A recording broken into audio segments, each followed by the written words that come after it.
Good morning and welcome to the latest briefing in the Washington Foreign Press Center's Understanding America series. Today's briefing will focus on redistricting, a critical aspect of the U.S. electoral process. My name is Jen McAndrew and I am today's moderator. Redistricting, the process of drawing electoral district boundaries, takes place in the United States following the completion of each decennial census to account for population shifts. Here today to explain the various legal approaches to redistricting at the state level and the current status of redistricting efforts is Rebecca Green, professor of law at the College of William & Mary Law School, co-director of the Election Law Program.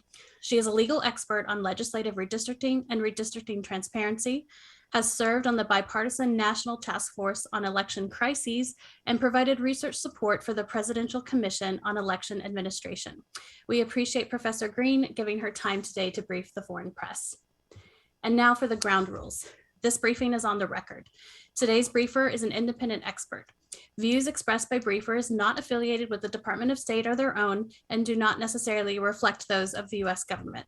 Participation in Foreign Press Center programming does not imply endorsement, approval, or recommendation of their views. Our briefer will give opening remarks and then we will open it up for questions.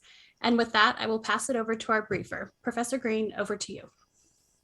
Great, thank you so much. I'm going to share my screen. I do have a PowerPoint presentation, which I hope is helpful to frame my remarks.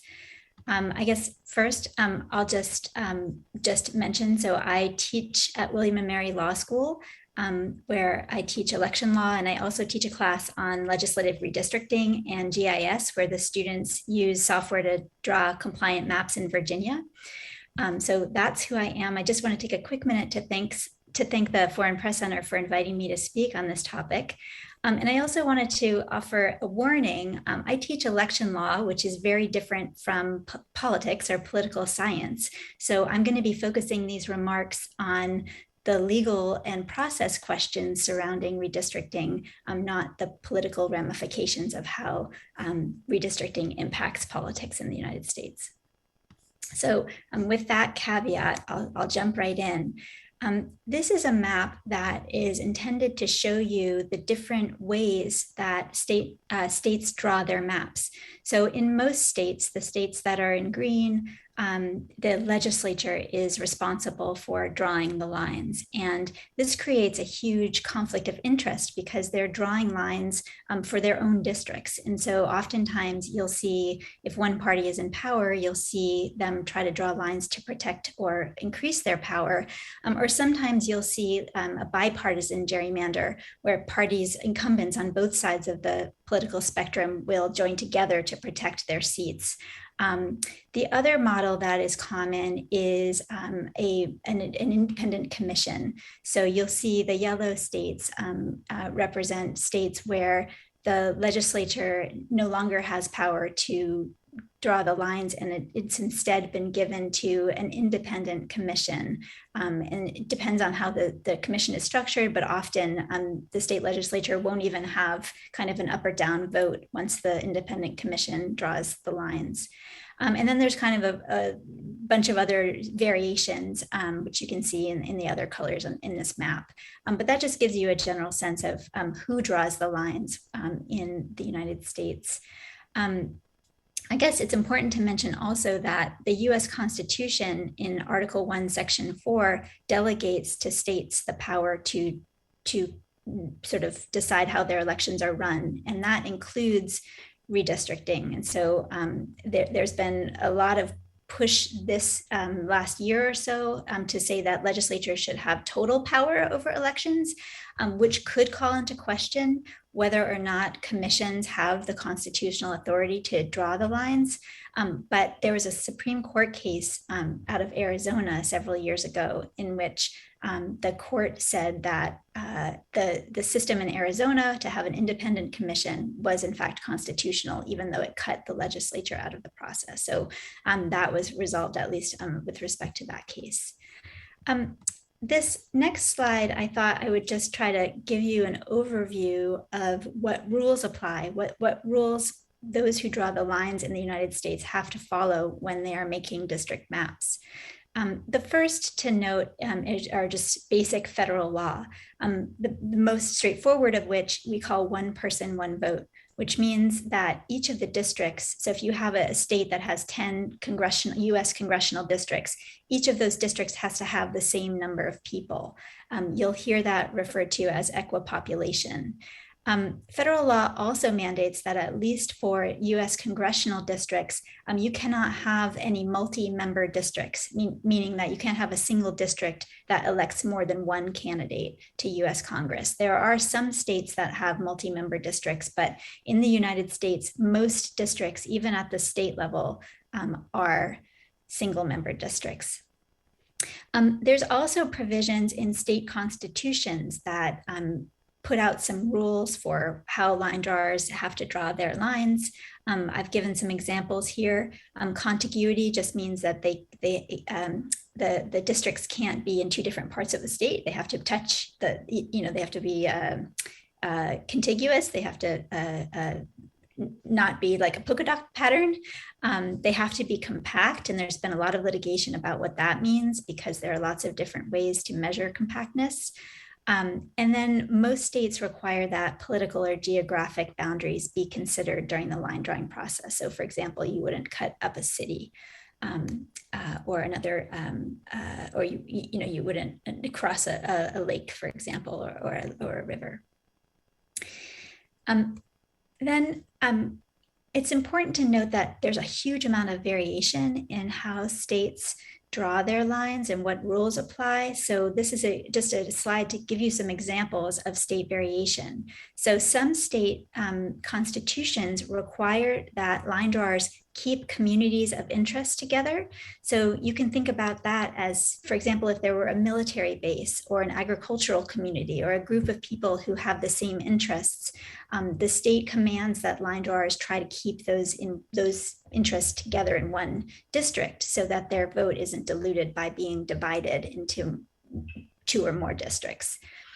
There's also a very few states that encourage line drawers to draw competitive districts, that is to take politics into account to ensure that incumbents, for example, aren't guaranteed re-election because of how the lines are drawn. And then there's this other more interesting provision in a lot of states where you can't unduly favor or disfavor a candidate or a political party. That is to say that the goal is to take partisanship out of the process, which is actually very difficult to do because it's a highly partisan process. And so in states that have these laws on the books, either in their state constitution or by statute, there's going to be a lot of litigation about what exactly it means to unduly favor or disfavor a candidate or political party. Another really difficult part of redistricting in the United States has to do with minority representation. And by this, I mean racial minorities. So there are protections in the US Constitution against discriminating, which in the line drawing context usually is called racial gerrymandering. So if you're drawing lines to prevent the voting strength of a recognized racial minority, you would be violating the Equal Protection Clause of the US Constitution. There's also a federal statute, the 1965 Voting Rights Act, that requires line drawers to not dilute minorities' ability to elect their candidates of choice. This is incredibly complex, this area of the law. It would take me much longer than 20 minutes to explain this, but essentially, if there is a minority group that is sufficiently large and geographically compact, and if the voting in that area is highly racially polarized, where the minorities vote differently than the majority population, then the 1965 Voting Rights Act creates protections for that group of minority voters from being sort of intentionally divided or packed into districts or cracked into multiple districts.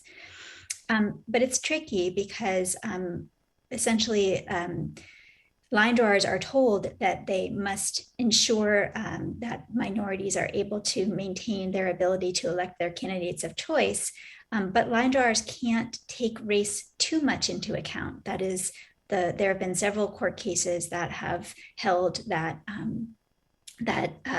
for example, when legislatures set specific targets, like if they said a minority district has to have 55% minority voters or 60% minority voters, the US Supreme Court has said that that's a racial gerrymander because it's an arbitrary sort of target and it doesn't take the needs of the minority communities into account with sufficient kind of, I guess, finesse. So race and redistricting is incredibly complex, and you have to have a law degree and many years of experience in the area to sort of understand what is required. And so this is going to be an incredibly challenging part of applying the law, federal law, in the line drawing process, because there's a lot of disagreement about what particularly Section 2 of the Voting Rights Act requires. And then, of course, I should mention partisan gerrymandering. So partisan gerrymandering is where one party, for example, let's say there's a party that has 40% voting strength in a state. So 40% of the voters in the state are, let's say, Democrats. And yet they have a majority in the legislative body. Let's say they have 51%, so they can control the line drawing process. They can draw lines to maintain power, even if they are a minority in terms of the voters in the state. And that's essentially what partisan gerrymandering is. And for a long time in the United States, plaintiffs have tried to use the US Constitution to defeat the practice of partisan gerrymandering. But the problem is that they had a lot of trouble coming up with a good standard that would allow the court to find that partisan gerrymandering had violated the US Constitution. And that's because the court has acknowledged that legislatures are allowed to take partisanship into account when they draw the lines. So the question was, how does the court determine when the legislature has taken partisanship too much into account? And it was that line drawing problem that for decades,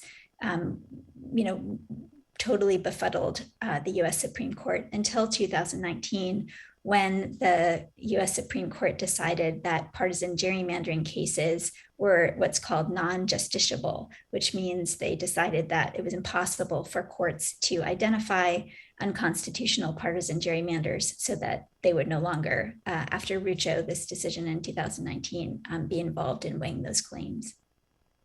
As this slide notes, after Rucho came down, that isn't the end of partisan gerrymandering claims, but they have to be vindicated in state courts using state laws. Like, for example, some state constitutions require that elections be free and fair, and some plaintiffs have turned to those kinds of provisions to try and attack partisan gerrymandering under state constitutional grounds. I thought I'd just say a few words about process transparency in the United States. In US history, the process of drawing lines has been shrouded in smoky back rooms where there was very little opportunity for the public to even know that redistricting was taking place. Of course, for much of our history, it didn't take place at all, which was basically just legislators holding on to power. In the 1960s, the court got involved in trying to police making sure that the legislatures were drawing the lines every 10 years, and also that the districts were equally populous. And so the process started to be, at least people started to be aware that the process was happening. But even still, it's very arcane, and most Americans aren't really aware of how this process unfolds. So in our history, it's been a not very transparent process at all. But in terms of what I look for when I'm looking at a state's process and whether or not it's transparent, I look to see whether the state is making data available that will allow people to, for example, draw their own maps or otherwise evaluate maps that are being proposed. I look for whether they are able to attend meetings, whether they're scheduled well in advance, and whether they take place around the state. This isn't as relevant this year, of course, because most of these meetings are happening on Zoom, so it doesn't matter where in the state you're meeting. But at least in the last round, for example, in California, the California Redistricting Commission would travel all over the state to gather information from people about where they thought lines should be drawn.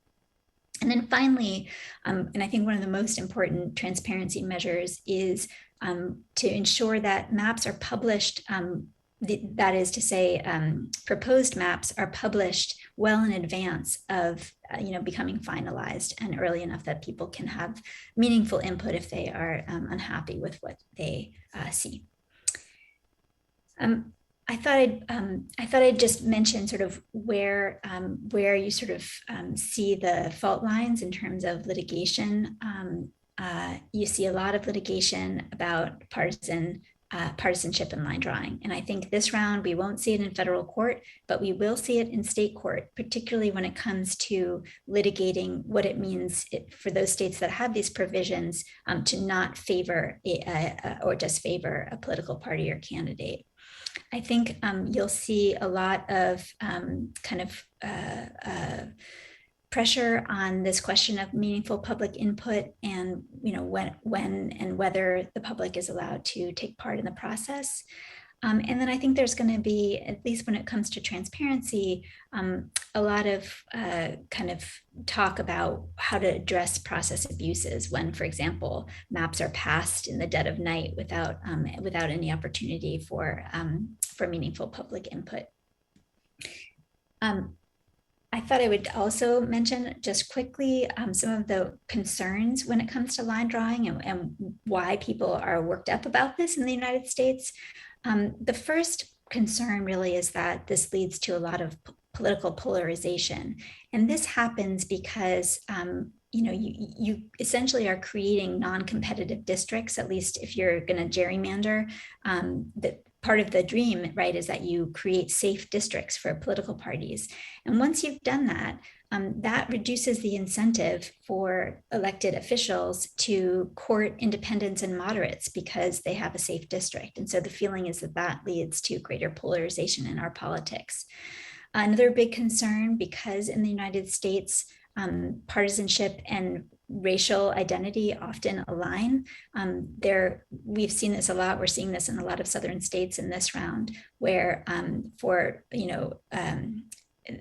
partisan reasons, at least on the face of it, lines are being drawn to protect partisan interests, but it's having a discriminatory impact on minority voters. And then the last concern, I think, about gerrymandering here, this is particularly with respect to partisan gerrymandering, is this problem of minority rule. You can look at states like Wisconsin, for example, where a majority of voters vote for Democrats, and yet the Wisconsin legislature, with very clever line drawing, has been able to maintain minority power over the state legislature. So that's really a big concern in terms of how the lines are being drawn and sort of basic fairness questions. I wanted to share with you a few tools that are available this round that weren't previously available, that I think are going to have a really big impact on how the public evaluates the maps that are being produced. And the first one I'll mention is PlanScore. I've included the links here so that you can take a look. PlanScore is an incredible resource where you can take a map that's been proposed and run it through PlanScore's system. And it tells you like what the impact is. In this slide, you can see with respect to partisanship. And you can see that this map that's been proposed here in Colorado leans heavily right. And so it's a very easy way that the public will be able to tell whether it's a fair map or not a fair map. And so I think tools like this are going to have a really big impact on sort of how the public evaluates whether or not the legislature is doing a good job. And it could have a tempering effect in the sense that you can't sort of do this in the dark anymore because there are tools like this out there. I thought I'd just quickly mention where we're likely to see litigation and why. This slide gives you kind of a basic overview of the different areas where I think you'll start to see, and we're already seeing, litigation. I don't think any of this should be a surprise based on what I've already laid out. And then finally, I thought I'd let you know about some places you can go if you want to read about litigation that's happening in the state. This is the American Redistricting Project Litigation Tracker, which I think is an incredible resource. It's actually one of my students, my former students, is behind this. He was hired by this organization to help with this website, and I can tell you that it's excellent. There's a way to search by topic and by state, and very helpful overviews of litigation that's arising. This is a right-leaning website.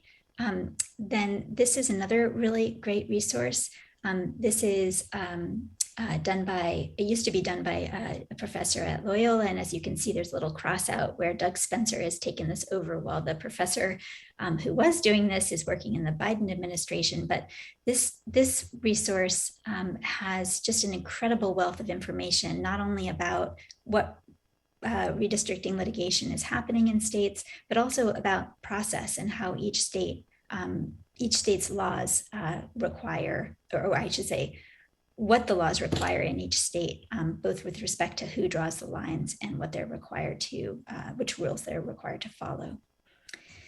And then I guess just to sort of end us out here, this slide gives you a sense of where we are, because of course, the US Census was delayed. It got because of COVID and other factors, it didn't come out on time.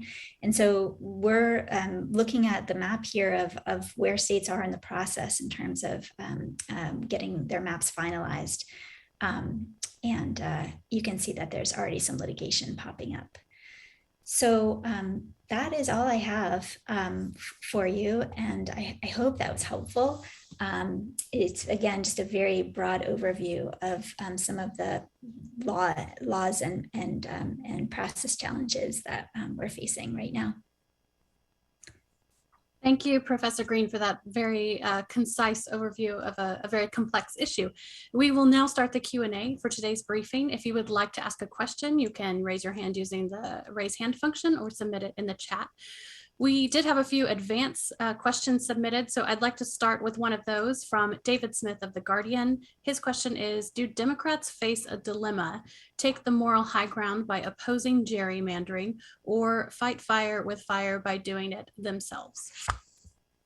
So this is a very good question. And I think Virginia, which is the state where I am, is a poster child for this problem. So we had redistricting reform on the table, which require in Virginia, in order to change our constitution, you have to pass the amendment through 2 successive legislatures. So the first legislature to look at the proposal to have an independent commission in Virginia was a Republican legislature, and they were a couple of years out. So they figured, yeah, we may as well vote for this and we can vote it down next time.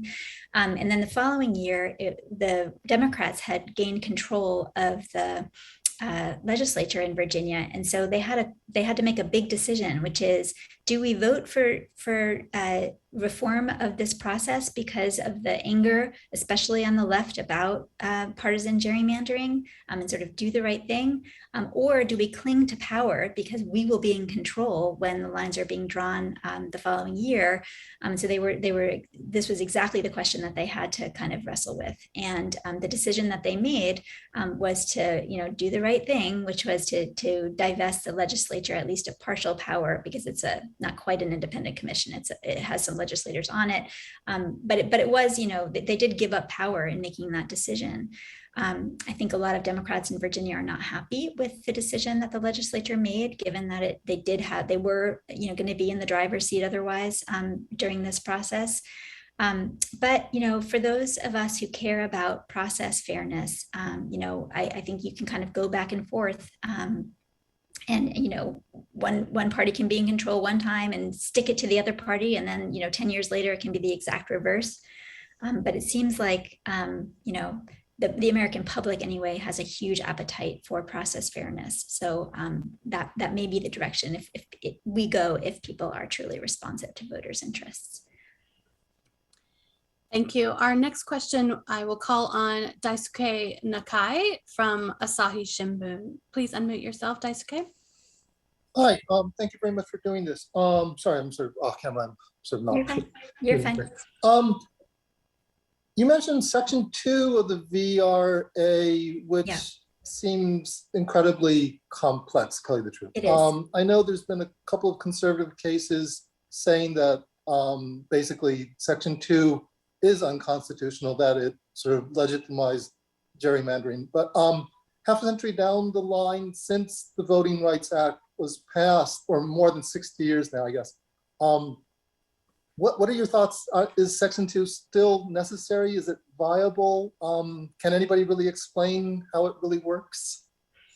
Yeah, so section 2, a lot of people have thought that section 2 is on the chopping block because of just what you mentioned, this concern that it involves courts too much in the line drawing process, and that they don't have sort of enough guidance, that they're making sort of political decisions when they apply section 2, and it's not straightforward enough to sort of survive constitutional muster. That's been the argument that Justice Thomas has been making for years.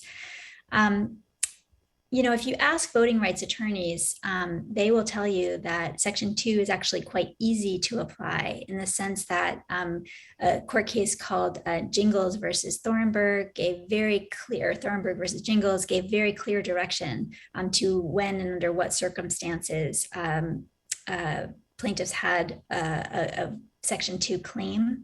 And that has to do with what I was talking about earlier, which is that section 2 only applies if minority community is politically cohesive, and if it is sufficiently large and geographically compact to exercise voice in the political process.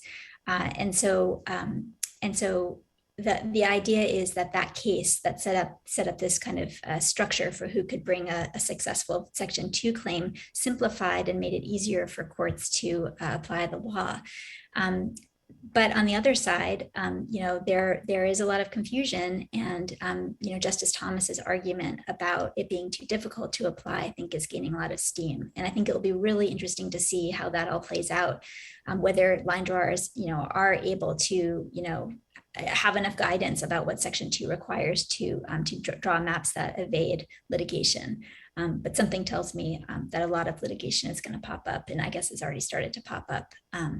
So I think it'll be really interesting to see what happens. Thank you. We had a question submitted in the chat from Jan Kaliba of Czech Radio. The question is, using the tools you've mentioned and other knowledge, do you see more non-transparency, partisanship, and issues with fairness during this cycle of redistricting compared to the past? Yeah, you know, I think it may be a little too early to tell, and I would be lying if I said that I was, you know, on top of what each of the line drawers are up to in all 50 states. You know, but I can give an example of Virginia, which I obviously am spending a lot more time with. You know, the process has been ridiculously transparent as a citizen, you know, sort of watching the whole thing unfold. I've been amazed by, you know, by the fact that the commissioners on Virginia's commission, you know, really tried to stick to the letter of the law, and the only conversations they had were in public. So much so that we had at one point a delegate from Northern Virginia who had, in one of the proposed maps, he had been drawn out of his district, which is common, that happens a lot. And normally there would be sort of backroom, you know, sort of bargaining about how to redraw the line to keep him in his own district. But instead, in this round in Virginia, he had to make that plea in public, and he got a lot of flack for it on the one hand, but on the other hand, I think it was an example of, you know, the process being truly transparent. And, you know, he had every right to ask for, you know, to stay in his district, but he was forced to do that in public. And I think that speaks well to kind of the setup of the commission model, where these transparency requirements are so robust. So you might not like seeing how the sausage is made, but at least you can see it, which in Virginia, in all of Virginia's history, that sausage was protected by legislative privilege. So you couldn't even if you were suing and making discovery requests, you wouldn't have access to those kinds of back and forth.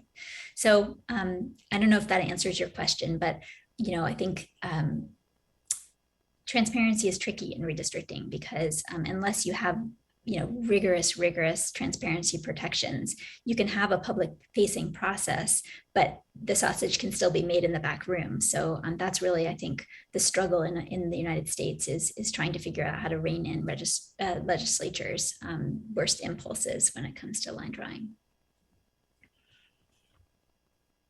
Okay, we'll now take another live question from Alex Rufoglu, Tehran News Agency, Azerbaijan. Alex.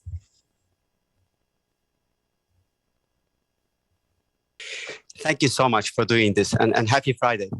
Thank you. Thank you. Line drawing, as you said, is critical for federal elections, like the upcoming midterms, and the power to make these maps lies with the states. But some of them, as you mentioned, have handed the power over to independent redistricting commissions. So that's my question. Can you please help us understand the bigger picture there? Like, how do they operate differently? What sort of data have to be considered by these independent commissions when drawing up these maps? And I know you also mentioned that you don't want to stay, you want to stay out of politics, and I'll try to do my best to reflect it.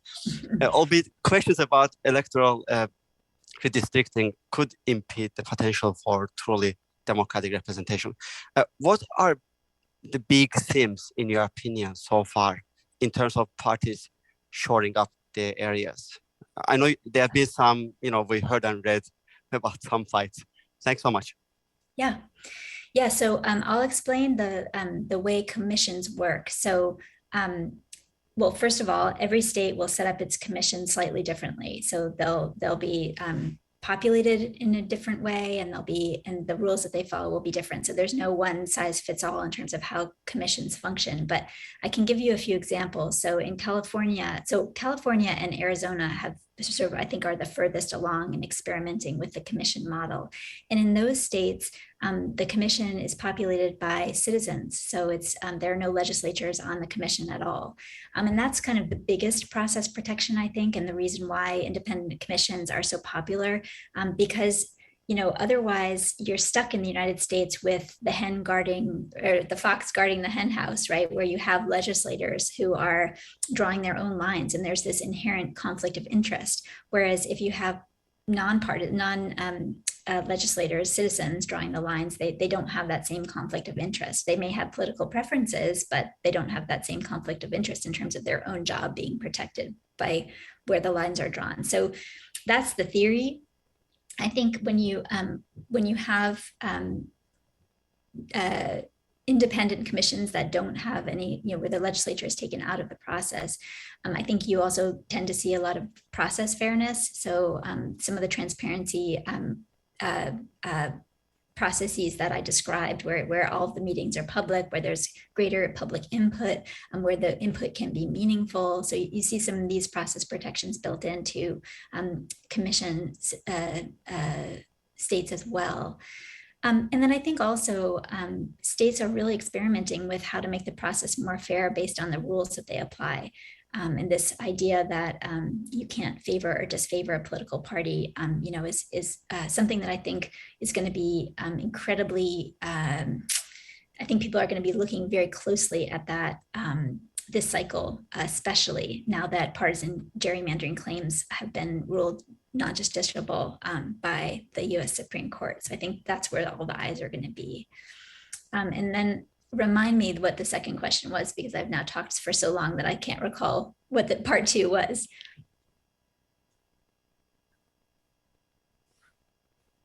Yeah, some fights that we have heard and read about, among parties. I just want to let you highlight any of these ongoing fights. What are they?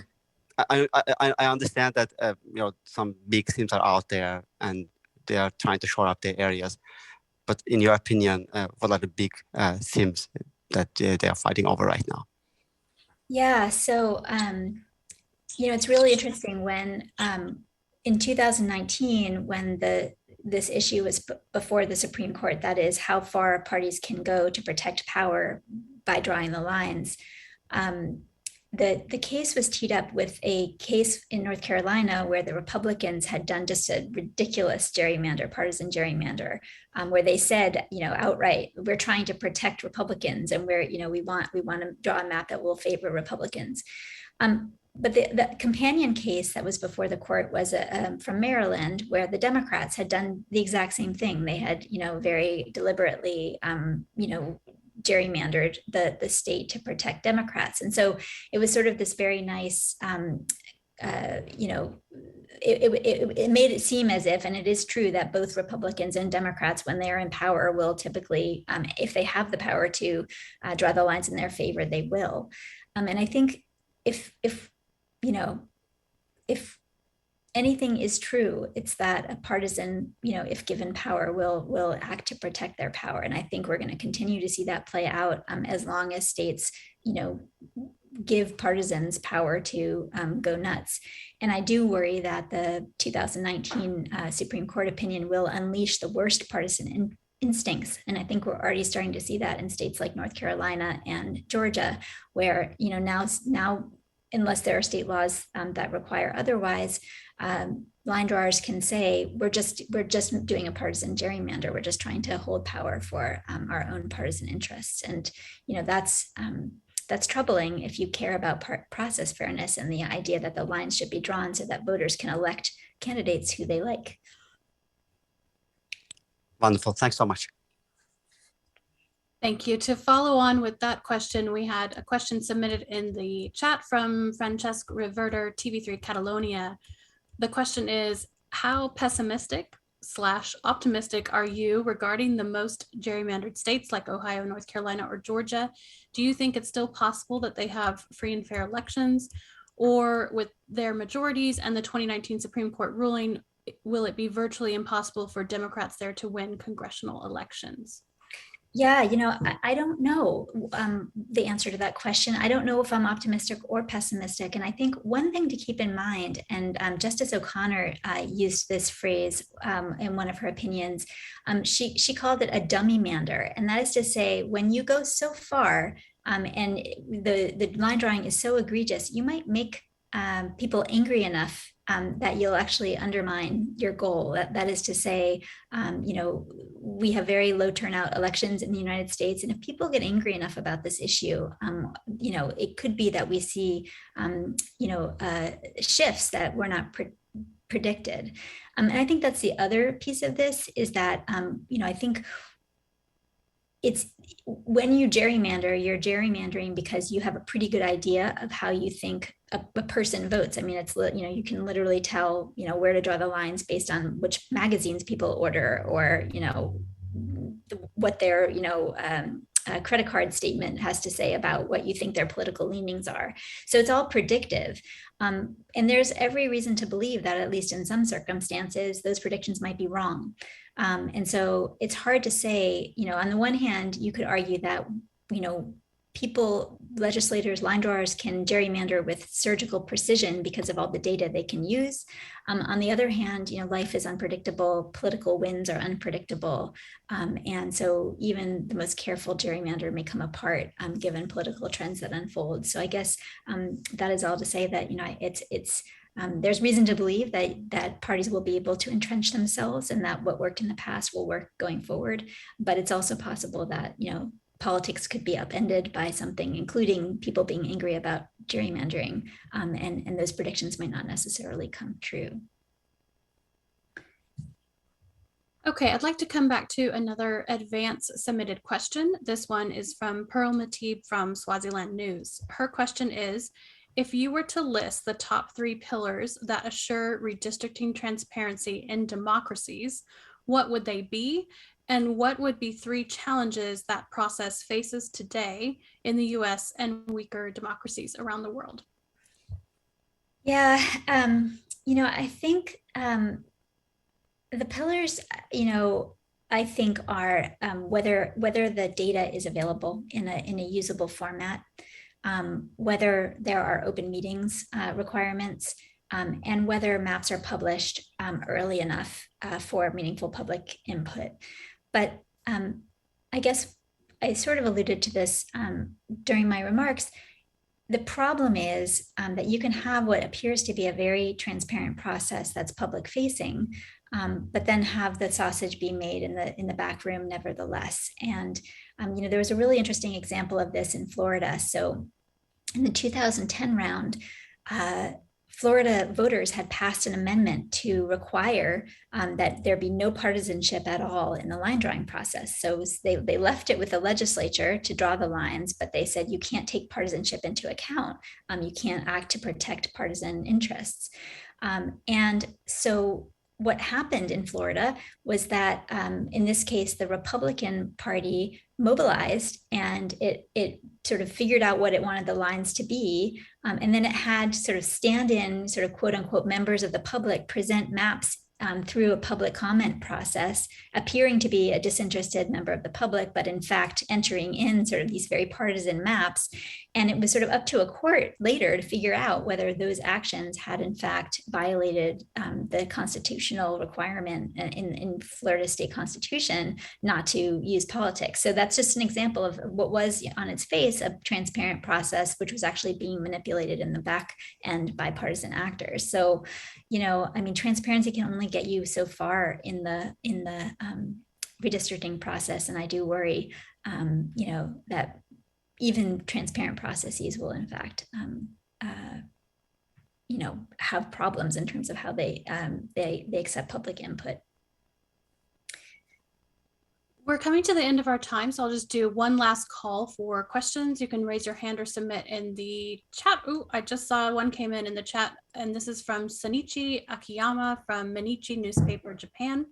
The question is, the US population is more diversified now, so how does this diversity affect the redistricting process? Right. So this is probably the most important question in terms of this round of redistricting, because the question is, as states diversify, like Texas and Georgia, for example, will line drawers reflect those changes in the maps that they draw?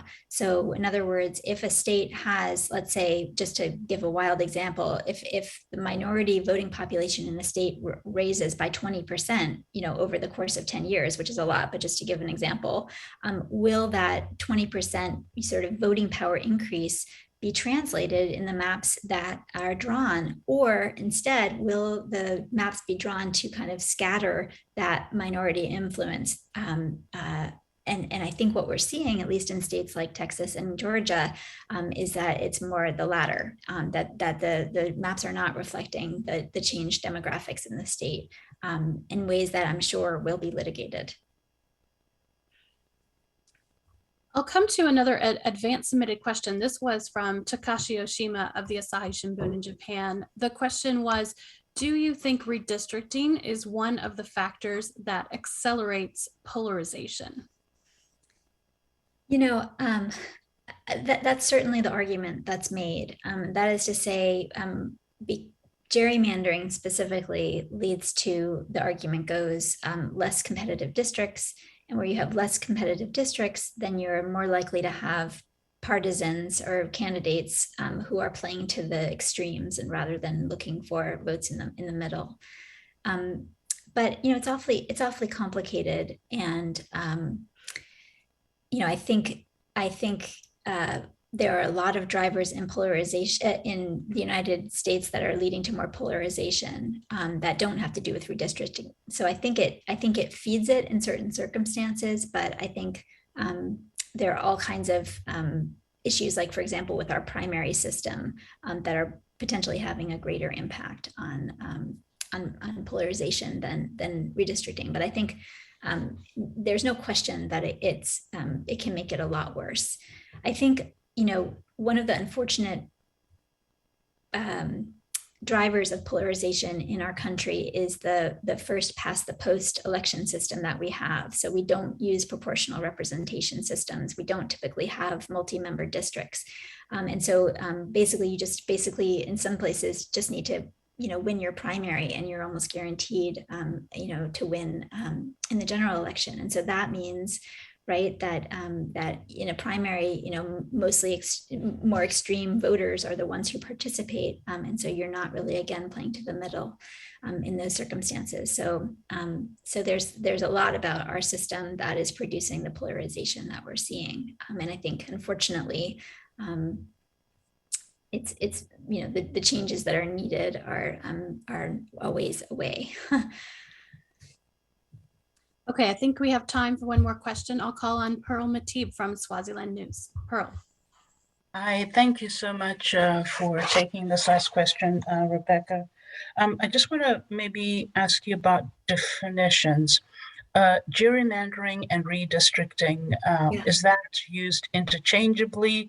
My understanding is that gerrymandering is really about drawing legislative district in such a way to give one political party a disproportionately larger share of the seats.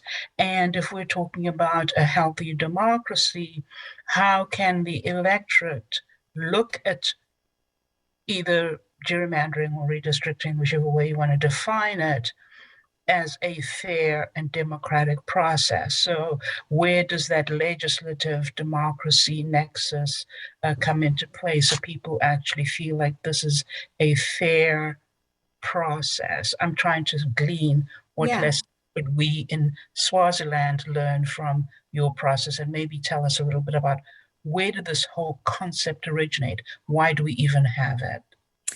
Yeah, great question. So redistricting, just definitional from the definitional question, redistricting refers to the process of drawing the lines. So there's no value judgment. It's just redistricting is what we do every 10 years here in the United States after the US Census is released. Gerrymandering has a pejorative sort of slant, and there are two types of gerrymandering that we see in the United States. The first is partisan gerrymandering, which is just what you described, where a typical example is where you have a minority party retaining power by drawing lines in such a way that it's able to retain a majority power in a legislature. And then we have racial gerrymandering, which is, we saw very overt examples of that in the 1960s.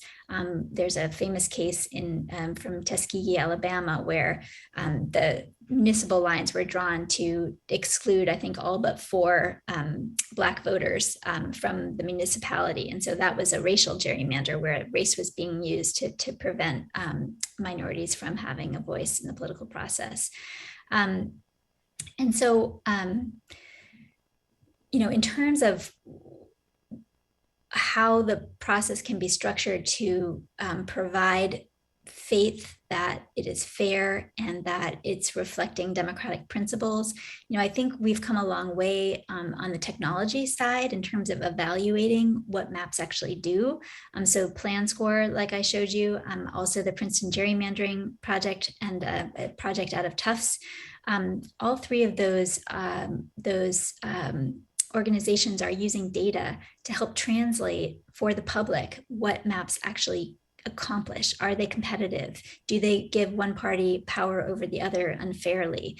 Are they, protective of minority voting rights? And I think those kinds of data projects are really making a difference in terms of translating what legislators are doing. Because in the past, a map could be published, but it would be very hard to tell whether or not that map, what impact that map was going to have. And I think we're seeing this round, data being leveraged to really help translate what is actually happening. But the big question is whether anyone's paying attention, first of all, and second of all, whether people care enough about the redistricting process or understand the redistricting process, even when presented with greater information, to sort of act or push for reforms or otherwise address gerrymandering that's happening. So it's a question at the end of the day, I think, of public will for reform. And with that, we have come to the end of our time today and conclude today's briefing. As a reminder, the transcript and video will be posted later today on our website. On behalf of the U.S. Department of State and Washington Foreign Press Center, I'd like to thank Professor Green for giving her time today to brief the foreign press. Thank you and good morning. Thanks.